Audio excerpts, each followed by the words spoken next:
तो गाइस आज से मैं जेड डायनेस्टी सीजन 2 के नॉवल को स्टार्ट कर रहा हूँ। और गाइस मैं आपको पहले ही क्लियर कर देता हूँ कि यह एक नॉवल है जिसके कारण आपको वीडियो के सीन मैच नहीं करेंगे।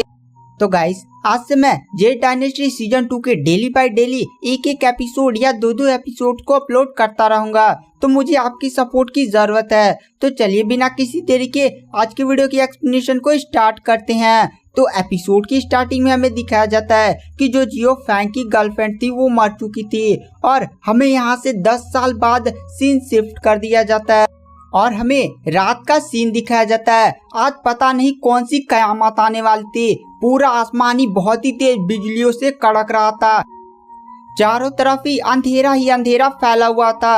उसमें केवल बिजलियों के तड़कने से ही जो उजाला फैल रहा था वही फैल रहा था। और वहीं हमें एक छोटी सी दुकान को दिखाया जाता है और ये जो छोटी सी दुकान थी वह जियो टाउन और कोसवांग पर्वत के बीच में बना हुआ था। और ये जो दुकान थी वो एकदम रोड के बगल में थी। और इस दुकान के मालिक का नाम हो था, जो लगभग 40 वर्ष का एक मध्यम वर्ग का आयु था।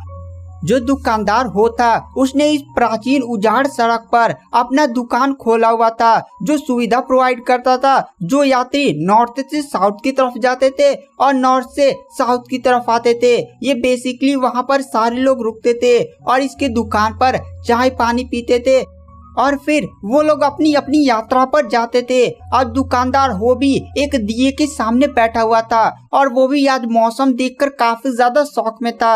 और इसके दुकान में लगभग कुछ बंदे बैठे हुए थे। इनमें से जो अधिकतर बंदे थे वो व्यापारी थे और एक बंदा बैठा हुआ था जो कोने में बैठा हुआ था। उस बंदे तक लैंप की रोशनी नहीं पहुंच पा रही थी, जिससे उसका चेहरा साफ हमें नहीं दिखाई दे रहा था। और वो जो बंदा था वो बहुत ही ज्यादा मिस्टीरियस हमें दिखाई दे रहा था। और उन्हीं व्यापारियों के बगल में एक यंग लेडी और एक ओल्ड मैन बैठे हुए थे। ओल्ड मैन ने अपने हाथ में एक अजीब सी किताब पकड़ी हुई थी जिस पर 4 अक्षर लिखे हुए थे, इमोर्टल गाइड। और वहाँ पर वो जो ओल्ड मैन था वो एक एस्ट्रोलॉजर लग रहा था, मतलब भविष्यवाणी था। और वहाँ पर उसके बगल में जो लड़की बैठी थी वो काफी ज्यादा ब्यूटीफुल थी। ये और कोई नहीं बल्कि वही एस्ट्रोलॉजर और उसकी पोती थी जो जियो फैंग का उसका भविष्य बताया करते थे। अब यहाँ पर जो वो लड़की थी वो काफी ज्यादा यंग हो चुकी थी, पूरे 10 साल बीत चुके थे। तभी वहाँ पर एक बूढ़ा व्यापारी वहाँ की खामोशी को तोड़ता और कहता है, दुकानदार हो, आज तो काफी ज्यादा मौसम खराब है और वैसे भी लगता है ये बारिश और ये तूफान शांत नहीं होने वाला है। इसीलिए हम आपसे माफी चाहते हैं कि आपको हमारे साथ ही आज रुकना पड़ेगा।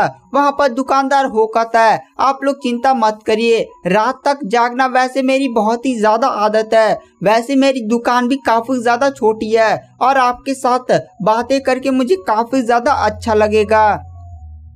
तभी वहाँ पर दुकानदार हो सभी व्यापारियों से पूछता है, अरे आप लोग जान रहे थे ना कि आज सुबह से ही काफी ज्यादा मौसम बेकार है, इसीलिए आपको आज नहीं आना चाहिए था। सुबह से ही बिजलियां तड़क रही थी और सीधे सीधे लग रहा था कि आज तूफान और बारिश आएंगे ही, तो आप लोग सिटी की तरफ आज क्यों जा रहे हैं। तभी उन्हीं में से एक लड़का खड़ा होता है जो यंग था और वह बोलता है, अरे परिवार की चिंता परिवार से दूर रहा नहीं जाता। तभी वही बूढ़ा व्यापारी बोलता है, बच्चे शांत हो जाओ, थोड़ा सा तुम्हें वेट कर लेना चाहिए, अभी तुम्हें परिवार की चिंता है। पता चला बिजली उजली गिर गया। और ये बात सुनकर सारे लोग वहाँ पर हंसने लगते हैं। तभी जो वो बूढ़ा व्यापारी होता है वो बातों की दिशा को बदलता और कहता है, अरे दुकानदार हो, क्या आपने यह बात सुनी है कि जो इविल फैक्शन है वो फिर से ट्विंगन हुल में दिखाई दिया है। वहाँ पर दुकानदार हो कहता है, मैंने भी सुना है। तभी वहाँ पर वो बूढ़ा व्यक्ति बोलता है, ये जो इविल फैक्शन है ना उसे गुड फैक्शन ने 10 साल पहले बहुत ही बड़ी क्षति पहुंचाई थी और पूरी तरह से खत्म नहीं कर पाया था। ये लोग छुपकर अपनी पावर्स को बढ़ाते रहे और फिर से इस कॉन्टिनेंट पर आ गए हैं और फिर से पूरी तरह से तबाही मचा रहे हैं, रॉबरी कर रहे हैं। ये लोग तो बहुत ही ज्यादा हरामी होते जा रहे हैं। फिर से गुड फैक्शन को इविल फैक्शन को पूरी तरह से खत्म कर देना चाहिए। तभी दुकानदार हो बोलता है, अरे हम तो छोटे लोग हैं, पता नहीं कल्टीवेशन की दुनिया में क्या चल रहा है, हमें तो इसकी पूरी तरह से जानकारी भी नहीं होती है। तभी वो बूढ़ा व्यापारी बोलता है, अरे ये इविल फैक्शन वाले बहुत ही ज्यादा हरामी हैं, इतनी मेहनत से हम अपने धन को कमाते हैं और अपने परिवार के पास वापस जाते हैं, हमें हमेशा यही डर लगा रहता है कि कोई रॉबर्स ना मिल जाए जो हमारे सारी चीजों को लूट ले। हमें तो लग रहा ना ये जितनी चोरियां वोरियां हो रही है ना वो सारी चीजें ये इविल फैक्शन वाले ही कर रहे हैं। दुकानदार होकत है, मुझे तो इसके बारे में कोई भी आइडिया नहीं है। और वहाँ पर बूढ़ा ऐसे बहुत सारी चीजें इविल फैक्शन के बारे में बुरी बुरी बोल रहा था। तभी अचानक से एक लड़की की आवाज आती है और ये एस्ट्रोलॉजर की वही पोती होती है जो उस बूढ़े व्यापारी से कहती है, आपको कैसे पता है कि इविल फैक्शन वाले ही सारी चीजें कर रहे हैं? ये कोई भी कर सकता है, ये स्पेसिफिक इविल फैक्शन पर आप सारा इल्जाम क्यों डाल रहे हैं? वह बूढ़ा व्यापारी एस्ट्रोलॉजर की पोती की तरफ देखता है। वहाँ पर एस्ट्रोलॉजर की पोती कहती है, आपकी माथे की रेखाओं को देखते हुए आप मुझे तो लगता है कि आपके पास जीवन तो बहुत ही ज्यादा लंबा है, लेकिन आपके बुढ़ापे में संपत्ति लगता है बचेंगे नहीं। तो थोड़ा इस बारे में कम बोला करिए, शायद आप पर जो आपदा आने वाली है वो थोड़ी लेट आए। वहाँ पर वो बूढ़ा व्यापारी फिर से उस लड़की की तरफ देखता है, लेकिन फिर वो एकदम शांति से बैठ जाता और कहता है, आपकी सलाह के लिए धन्यवाद मिस। और फिर बातचीत आगे बढ़ती है, लेकिन अब इविल फैक्शन और गुड फैक्शन की फाइट के बारे में बातचीत नहीं हो रही थी। और ऐसे ही थोड़ी देर बातचीत होने के बाद फिर से कुछ युवा लड़के आपस में ऐसी बातें करते करते इसी की तरफ मुड़ जाते हैं, जहां पर एक बंदा बोलता है, ये इविल फैक्शन वाले को ना गुड फैक्शन वालों ने बहुत ही ज्यादा भयानक तरीके से हराया था। मैंने सुना था कि इविल फैक्शन वाले ना जब गुड फैक्शन पर अटैक किए थे तो गुड फैक्शन के लोग काफी ज्यादा कमजोर पड़ रहे थे। तो गाइस मैं आपको यहाँ पर एक डाउट हो सकता हो कुछ बंदों को, तो मैं वह क्लियर कर देता हूँ। गुड फैक्शन में क्विंगुन सेक्ट को बोल रहा हूँ। तभी वहाँ पर वो बंदा बोलता है, अरे क्विंगुन सेक्ट जब कमजोर पड़ रहा था ना तो वहाँ पर अमर दाउक्सियान आए थे, उन्होंने अपनी शक्तियों का उपयोग किया था। उनकी शक्ति इतना ज्यादा भयानक थी कि उनके हाथ से एक बहुत ही खतरनाक बिजली की तरंग निकली थी जो सीधे आसमान से जमीन पर गिरी थी, जिससे इविल फैक्शन के लगभग सैकड़ों हजारों किलोमीटर तक लोग पीछे चले गए। और दाउक्सियान की पावर के कारण इविल फैक्शन को काफी ज्यादा नुकसान उठाना पड़ा था, जिससे उन्हें काफी ज्यादा नुकसान हुआ था, इसीलिए वो लोग लड़ाई छोड़कर भाग गए थे।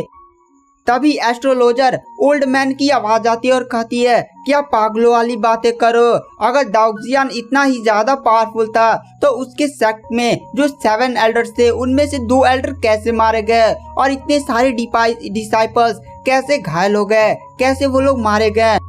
आखिर तुम ही लोग सोचो।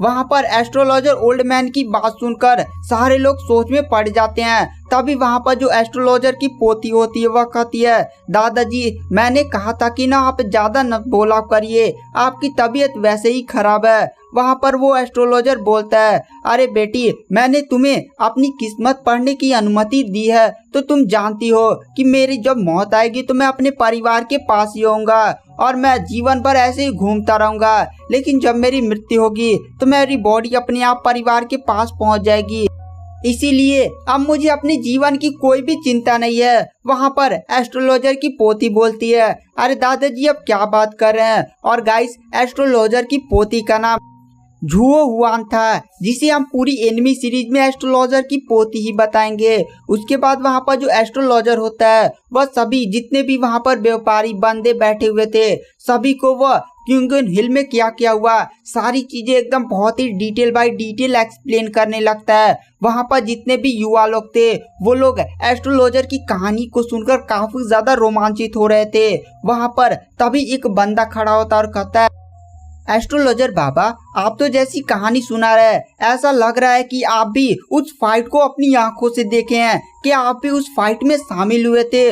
वहाँ पर वो एस्ट्रोलॉजर ओल्ड मैन बोलता है, नहीं मैं उसमें नहीं शामिल हुआ था, वो लोग तो सारे लोग जूनियर्स ने ही संभाल लिया था उस फाइट को।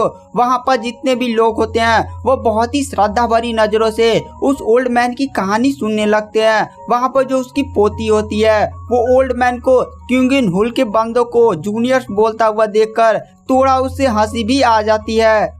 वहाँ पर ओल्ड एस्ट्रोलॉजर सारी कहानी फिर से जहाँ से उसने खत्म किया था उसे फिर से वहीं से सुनाने लगता है। जब ओल्ड एस्ट्रोलॉजर उन सभी को कहानी सुना लेता है तभी उन्हीं में से वही बूढ़ा व्यापारी बोलता है, अरे ओल्ड एस्ट्रोलॉजर बाबा, क्या आप जानते हैं कि झांग जियो फैन का क्या हुआ?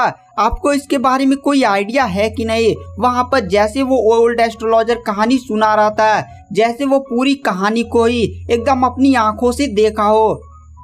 और वो बूढ़ा व्यापारी दूसरा सवाल उस ओल्ड एस्ट्रोलॉजर से पूछता है, क्या झाओ जियोफैंग को क्यूंग सेक्ट से निकाल दिया गया था?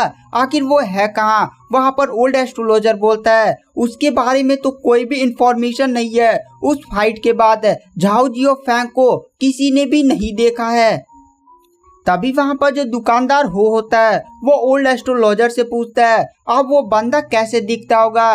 क्या आप एस्ट्रोलॉजर बाबू से बता सकते हैं? वहाँ पर एस्ट्रोलॉजर कहता है, हाँ, मैं अगर उस बंदे को अपनी आंखों के सामने देखूंगा ना तो पक्का पहचान लूंगा। तभी वही रहस्यमयी आदमी जो कोने में चुपचाप बैठा हुआ था, जिसका चेहरा हमें नहीं दिखाई दे रहा था, वह उस ओल्ड एस्ट्रोलॉजर से पूछता है, क्या आप झाओ जियोफैंग से कभी जीवन में मिलेंगे तो उसे पहचान लेंगे? तभी वहाँ पर जो ओल्ड एस्ट्रोलॉजर की पोती होती है वह कहती है, हम दोनों ने उसे बहुत ही ज्यादा करीब से देखा है, अगर वो हमारे सामने आ गया ना तो हम पक्का ही उसे पहचान लेंगे। फिर से वह रहस्यमयी आदमी की आवाज आती है, आप उसे नहीं पहचान पाएंगे। वहाँ पर जो ओल्ड एस्ट्रोलॉजर की पोती होती है वो अपनी आंखों को सिकोड़ लेती है। फिर वह बंदा कुछ नहीं बोलता और अचानक से और फिर अंधेरे में उसकी बॉडी गायब हो जाती है और हमें यहाँ से सीन शिफ्ट कर दिया जाता है। कोसांग पर्वत के बने पहाड़ियों के बीच 1000 बेड एंशिएंट केव को दिखाया जाता है और ये जो 1000 बेड एंशिएंट केव था इसका निर्माण एल्डर ब्लैक हार्ट ने किया था, जो ब्लड फोजर हॉल के फाउंडर थे और वो काफी ज्यादा एक पावरफुल कल्टिवेटर थे।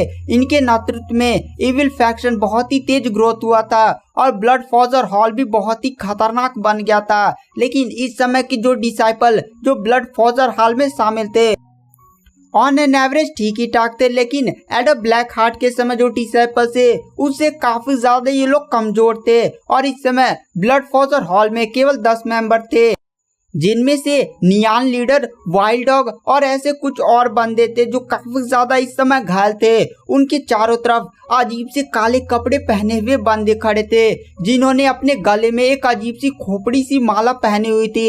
और वहां पर नियान लीडर, वाइल्ड डॉग और सारे लोग जो थे वो ब्लड फोजर हॉल के मेंबर वो काफी ज्यादा घायल थे।